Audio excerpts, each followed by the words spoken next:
tame tigers. Then maybe the best thing he's ever done is he's made it open hunting season on gators back in Georgia. Anyway, he has a chance to be even a bigger hero. He's always been a champion for the state of Georgia. But now with our support, he can go on and even do greater things. He has a chance to be a voice for Georgia again and be that swing vote. Get us back into the majority in the Senate. We are so close to it. We can get there. Don't forget that number 85. That's very important. Don't forget that number 34. So, with that said, we have our rural Republican behind us. We have our next Georgia Senator behind us. And we have Hershel Walker right here behind us.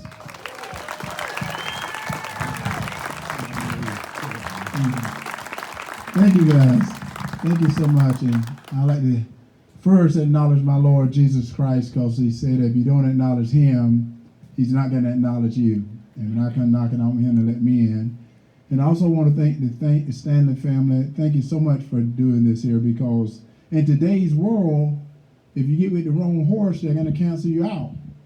So I want to let them know you're with the right horse right now. And I'm going to tell you, you're with the right horse right now.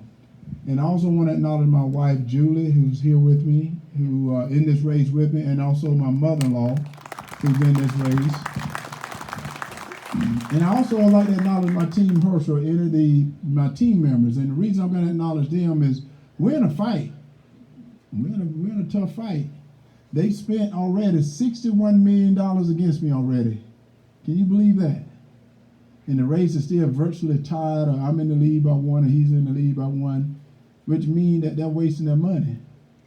And they should have gave me the money, and maybe I could have made myself look bad or something. But I want to tell you, because everyone is thanking me all the time for running. They're saying, I can't believe it, thank you, thank you, thank you. But I'm going to tell you, you don't have to thank me. This is where I should be at. This is what I should be doing. And I'm going to tell you the reason why. But first, I want to tell you this little story that I've been telling everyone. And this story goes like this, about this man that died early in life. He died early in life, and as he get to heaven, St. Peter meet him at the pearly gates. St. Peter meet him at the pearly gates, and St. Peter said, right now, your name ain't on the roll. So you're the only one in history that's going to get an opportunity to decide where you want to go. Say, I'm going to take you to heaven and I'm going to take you to hell, and you get to decide what you want to do. So he puts him in this elevator, and he takes him all the way down to hell.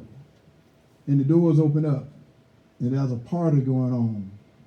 He sees some of his friends down there. He's having a great time, a lot of music. He's having a marvelous time.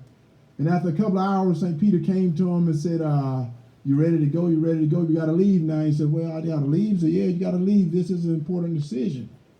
So he puts him in this elevator, takes him all the way up to heaven. And they get up to heaven, and there are people floating around on clouds. They're having a good time. They're just talking. And after a couple of hours, St. Peter came to him and said, have you made your mind up? Have you made your mind up? And the guy said, well, St. Pete, I hate to tell you this. I think I want to go to hell. So that seemed like my type of place. I want to go to hell. And St. Peter said, are you sure? He said, yeah. So St. Peter puts him in the elevator, sends him all the way back down to hell. And now the doors open up, and it is hot. People are crying. They're miserable. And the guy goes, wait a minute. A couple of hours ago when I was here, there was a party going on.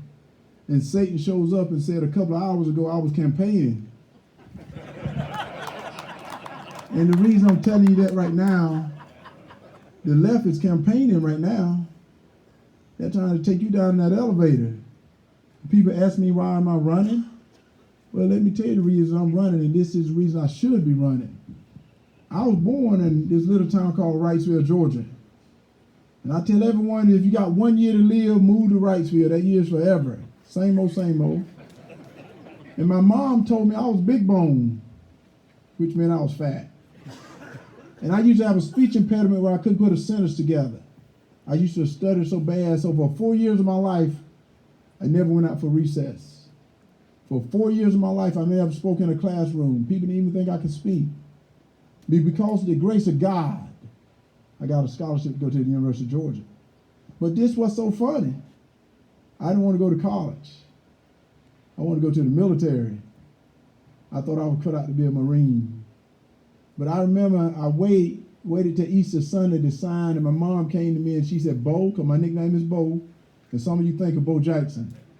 Bo Jackson never beat Hershel Walker in anything. That's what's so funny. But my mom came to me and she said, Bo, don't you think it's time for you to decide where you want to go to school at? And before I could say anything, she said, but let me tell you this.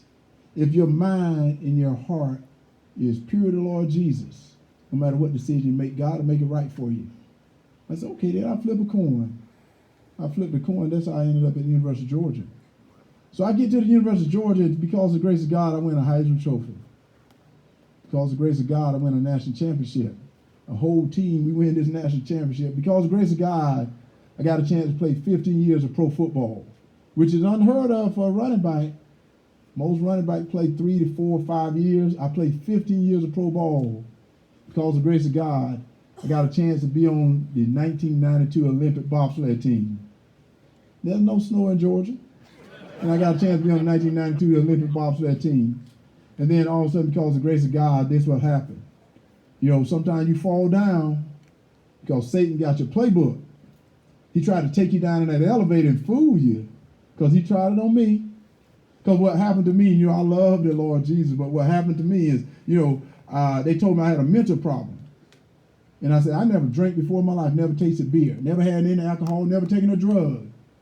And they said, I got a mental problem? I'm like, no, I can't have no mental problem. Hershel, I won a Heisman Trophy. I was top of my class. I'm talking about myself in third person, but I know that. So all of a sudden, I decided I'm going to go to a hospital.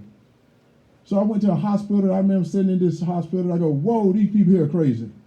These people here are crazy. I'm not like them. But then because of my upbringing from Wrightsville, I thought about it and I said, we all fall short of the glory of God. What happened to us, we get injured some type mentally. And people don't know about it because I was bullied as a little kid. So what I did is I used my outlet as athletics. Like some people may use drugs, they may use alcohol, they may use anger, but I use my coping mechanism was athletics. So that's why I conquer everything. So I started dealing with my problem. And what was strange, I wrote a book. I don't know if y'all know about this. I wrote a book that got on New York bestseller. But I'm gonna tell you how you get on New York's bestseller, because I'm smarter than I look. The way you do it is you look around, and all the people that are writing books, if they're famous, don't put your book out at that time. You wait till no one is putting that book out, then you put your book out. And you get on New York bestseller. So that's how I got on. So then what I decided to do, I decided to say, you know what? I always want to go to the military. So I started working with our soldiers, our young men and women in the service, to tell them there's no shame to ask for help. So almost for 15 years, I went to a base every 3 weeks. For 15 years, every 3 weeks, I was at a base somewhere in the world. I've been to over 450-some bases all over the world to tell our young men and women, there's no shame to ask for help. I did it. I overcame. Because what I did is this guy, this black kid from Wrightsville, Georgia, they told me, and I don't know if y'all knew I was black, because I just found this out not lately ago. This black kid from Wrightsville, Georgia, built one of the most successful, largest minority-owned food service company in the United States, in America, because I decided to work. So all of a sudden, I'm telling you this because I'm one of those American dreams. But what happened, I started watching television. And as I was watching TV, I saw someone say that we're racist people. We're bad people. This is a bad country. And I said, wait a minute, wait. We're not bad people. We're not racist people. You know, we have our problems, but we can solve these problems together, because I played on teams that we played together. It didn't matter about the color of your skin. What it mattered about if you can play. And then all of a sudden they start telling us that, hey, don't believe in the Constitution. The Constitution it's racist. I said, wait.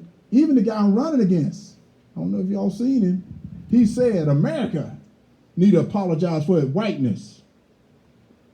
I'm like, has he read the Constitution in Amendment 14? It said every man to be treated fair. That may be an apology, but you never read that part, because what we've done is we put people in Washington that have forgotten about the reason they're supposed to go. The reason they're supposed to go is they're supposed to protect America. And then you're supposed to protect the Constitution, because I'm going to tell you something about the Constitution. Do y'all know when they were trying to write the Constitution, they was fighting all the time. They couldn't get it done. And Ben Franklin came in and said, wait. Every day we come into this room, I want us all to say a prayer. And when they started saying that prayer, they got the Constitution done, which means that God's hand may have been in the Constitution. So the Constitution may be the second greatest thing written since the Holy Bible. But yet we've elected people to Washington that have forgotten about what the Constitution says, because now they think they know better than our forefathers.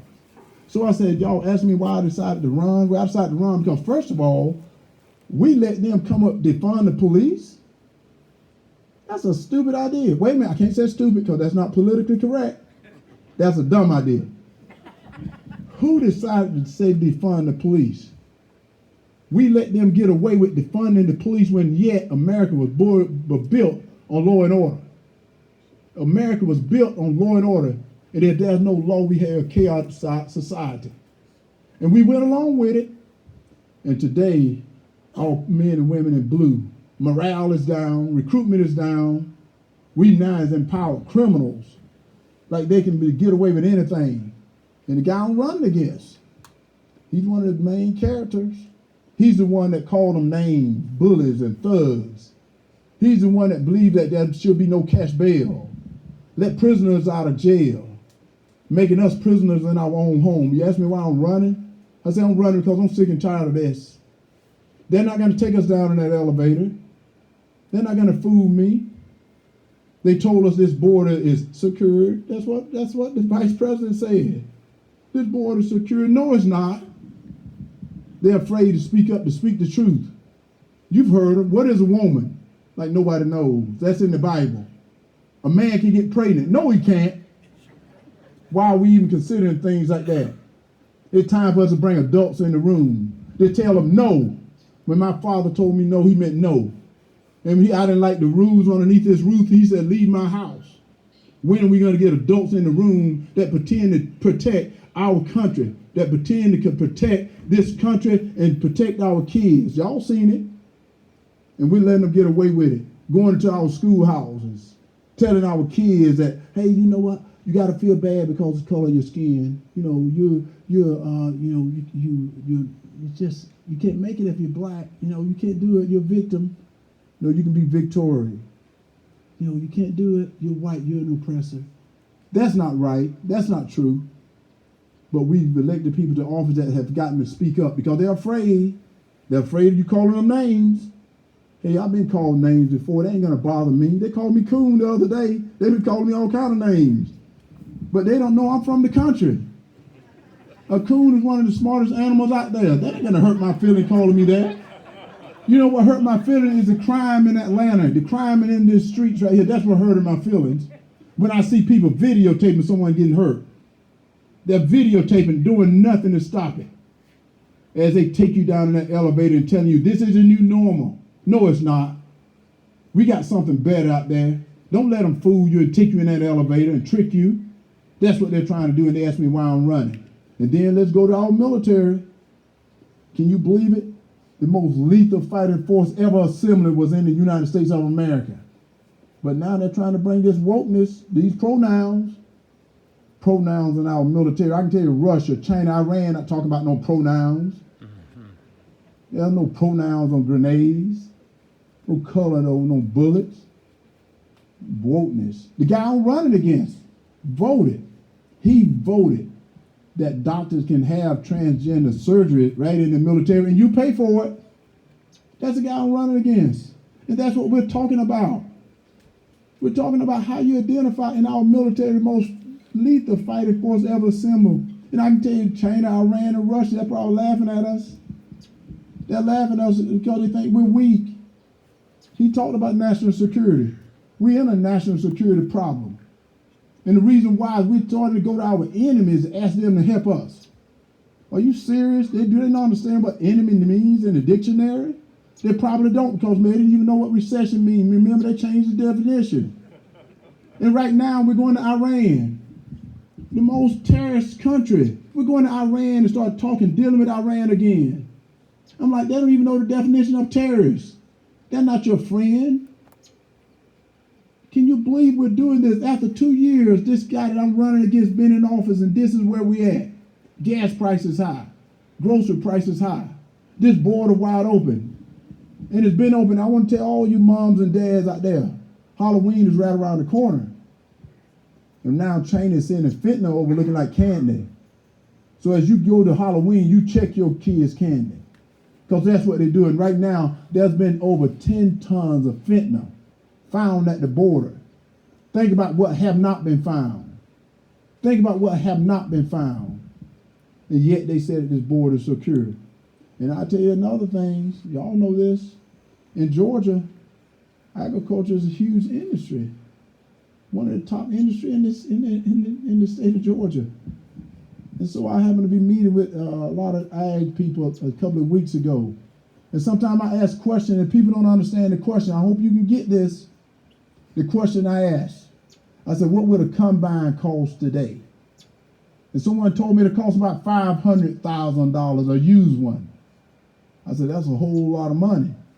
What would an electric combine cost?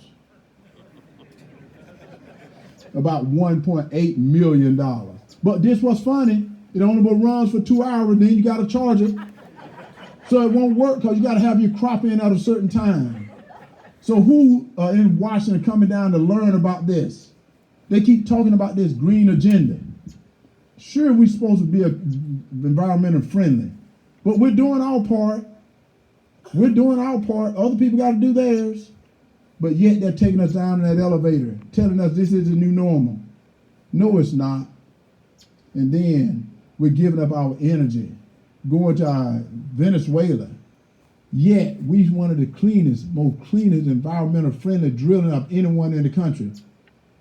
And they're telling us, oh, we got to clean ours up. We're one of the cleanest. How can we get any better? And then they're talking about your Second Amendment rights. They're even interested in that. Y'all heard them. Every time they come around, they want to get your guns. Guys, we got to fight. I'm saying we got to fight on our hand because they're doing everything they can. And if we don't get it right this coming November, we got problems. We have a lot of problems because they hired 87,000 RS agents instead of hiring police officers, instead of hiring Border Patrol people. What are they going to do with 87,000 RS agents? They're coming after us. Don't let them fool you and take you down that elevator. You know, they have over 3,000, almost 3,900 public schools out there. Why did they get get a police officer in each one of those schools to protect our kids? That's simple. That's easy. And they asked me why I'm running. I'm running because I am sick and tired. And I told you I'm not a politician. I don't sound like one, don't talk like one. Because I'm a warrior for God. And when I decided to run, that's what I told my mom. I said, Mom, I'm going to run for this Senate seat. And she said, boy, you sure? I said, Mom, I answer someone far greater than man right now. We need people to go to Washington and fight and tell them, no, I'm not going to vote this way because it's not good for Georgia. I'm not going to vote this way because it's not good for America. I'm not going to vote this way because my Constitution says something different. Not to continue to do what they tell you to do. And forget about the people that elected you to go to office.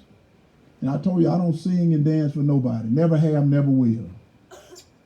So you ask me why I'm running? I'm running because I say I'm a bad man. And when I go to Washington, Jesus Christ going with me. And he can block and I can run. And I want to tell you this. I want to just leave you with this. Because I say that we have started looking at someplace, somewhere else. And I said, this is the greatest country in the world today. And I remember talking about our American flag and what that flag mean, what that anthem mean. And I don't know if you ever heard a story about Francis Scott Key. When he was down and he went over to the British ship to swap prisoners, they were going to change prisoners. And we got over to the British ship. The British captain said, Mr. Key, we're not going to swap prisoners with you right now. What we want you to do is to lower your flag. And he said, I don't think I got the power to lower our flag. And the British captain said, if you don't lower that flag, we're going to bomb it. And we'll take it down. We got enough weaponry out on this water. We'll take that flag down. And Mr. Key said, you got to do what you got to do.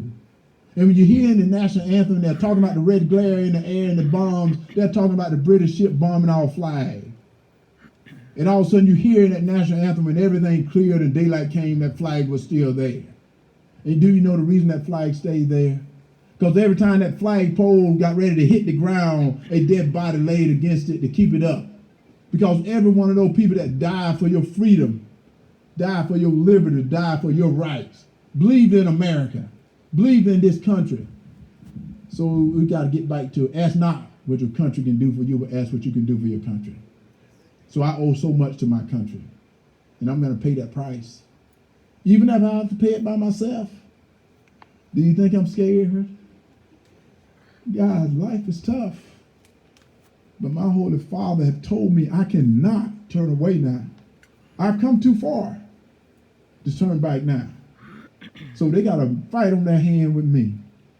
And I'm going to end with this right here. I heard a story once about this bull that was out in the field with 6 cows, and 3 of them was expecting calves. So, and all he had to do was eat grass. But he kept his nose up against the fence, looking at 3 other cows in the field way away from him that didn't belong to him, because he wanted to get over there, because he thought something was better over there. So one day came where he measured that fence up, and he told himself, I think I can jump this fence. I think I can make it and get over there. And he got back that day, and he started running, and he dove over that fence, and his belly got cut up at the bottom some, but he made it over. And he rolled over and shook it off. But when he ran to the top of that hill, he got up there and realized that they were bulls too. So the reason I tell you that, we got to appreciate what we got here. And the way we can get this done, we got to get it done together. It comes in November. It comes in November, not just about Hershel Walker. It's about all the people you can vote for, that you can vote on that Republican ticket, that believes in America, believes in the Constitution, believes you can keep your guns, believes in your freedom of speech, believes in your religious freedom, that believes in everything. The people died for that flag, that we advance it, not take away, because we come a long way, baby. God bless you guys. Thank you guys so much.